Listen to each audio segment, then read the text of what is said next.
advised to buy 12 new fighter jets capable of carrying nuclear bombs.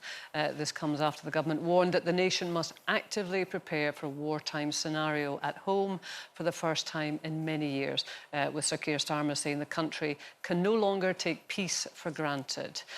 So, having jets with nuclear capability on UK soil, will that make you feel safer, Janet?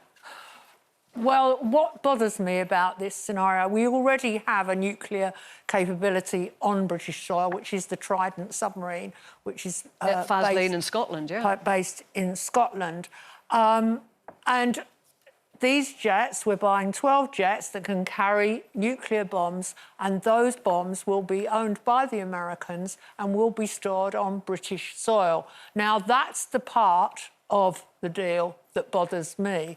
We haven't had nuclear weapons here since 1998, and now we're going to have them back again. Well, I mean, apart from the ones in Scotland, but that's a submarine, so it's a different submarine. Kind of but on the other capability, hand, playing devil's advocate, I can see that if you're going to fight a war using with the threat of nuclear weapons coming your way, it's not good enough to only offer submarines an underwater capability fighting back, and I can see that we need weapons in the air. But what bothers me is that these bombs are going to be controlled by a country whose leader not only swore at a press conference yesterday, but who is erratic, to say the least. But that's it. We live in an interconnected world, don't we? You know, I mean, Keir Starmer has taken a decision, but of course that is... He's not making any decisions in isolation. It's with the rest of Europe and it's with America, and clearly Trump is in the driving seat. I mean, you've given a very clear explanation of that, Janet, which is good, but there's so much information out there. There's so much. I mean, I wake up every morning and I just reach for my phone just to get an update on what is going on, like what...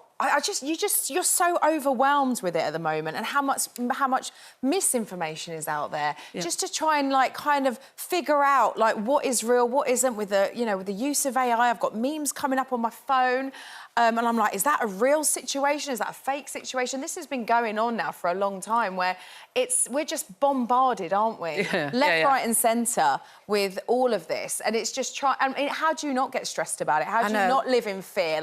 Is that the idea, that we're all just going to be scared now? We live in this fear-driven society. Is that how you feel? Well, because that's how they control. That's I how do. we are easier controlled by fear. Yeah. We all learnt that during the COVID days, and I remember that in the COVID days, Nadia and I used to call it the scroll of terror. That you woke up and it was terrifying, and of course we realised that a lot of that was totally unnecessary. I'm not going into that, but it's about clickbait.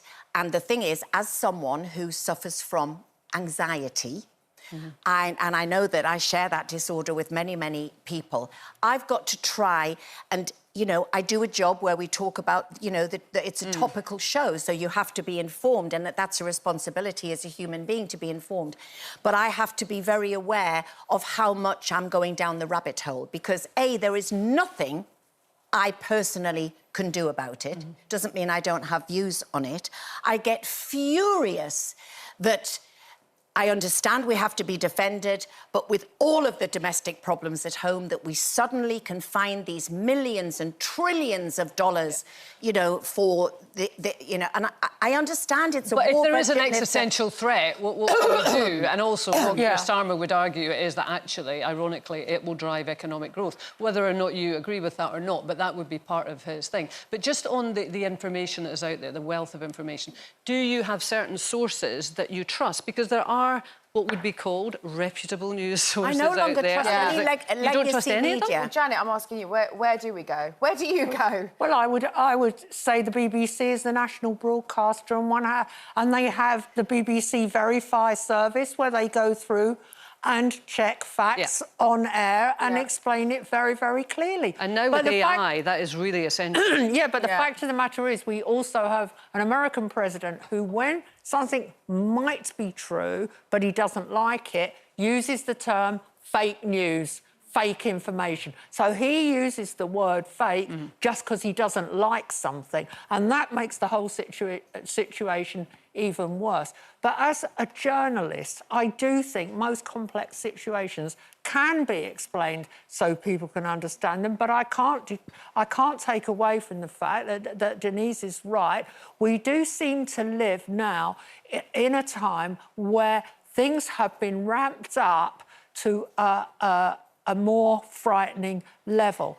But at the same time, what should we do about that? Surely it's better for Britain to be part of Europe, to have a defensive system within Europe, to do what we need to do, so that we operate as a group, not in isolation. I mean, I would personally agree with you, but we've got Europe generally being all kind of reasonable and, you know, trying to sort of navigate huge male egos. You've got Donald Trump in his late 70s who's thinking about his legacy. He wants a Nobel Peace Prize. It's about his legacy. You've got Putin who's in his 70s who's thinking about his legacy. You've got Netanyahu who's in his 70s who's trying to save his political skin, quite frankly. And, you know, these three at the moment seem to be determining. But it's not a purely of all of us. And they're not going to be even alive for us to all kind of deal with the aftermath of all of this, let's be honest. It's not just men that want to go to war. Remember Maggie Thatcher, ladies not for turning, the Falklands War. We were definitely at war so you don't think it's with a male-female Argentina thing over at a all? tiny island. You don't think it's a male-female thing? No, not necessarily. No. I think it's more...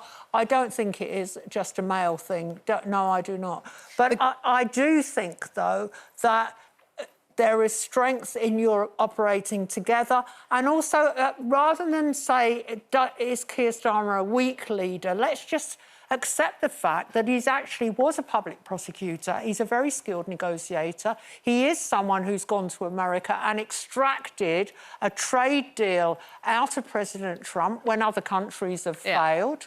Yeah, and I mean, he's certainly put his ego to one side. Yeah, and he doesn't appear to be burdened by an ego, and you're seeing that as a sign of weakness. Some people would see it as a sign of strength. And the good thing is that Kelly has topped up on her tinned peaches. Well, that's good. Oh, my God, that Del Monte fruit salad, that lasts forever. That stays in the cupboard forever. I just buy everything. Panic buy. I'm an absolute panic buyer. This is a classic loose woman left turn here. How did we get from Donald Trump to tin peaches? Because I want to lighten the mood. OK, well, listen, let's... Denise!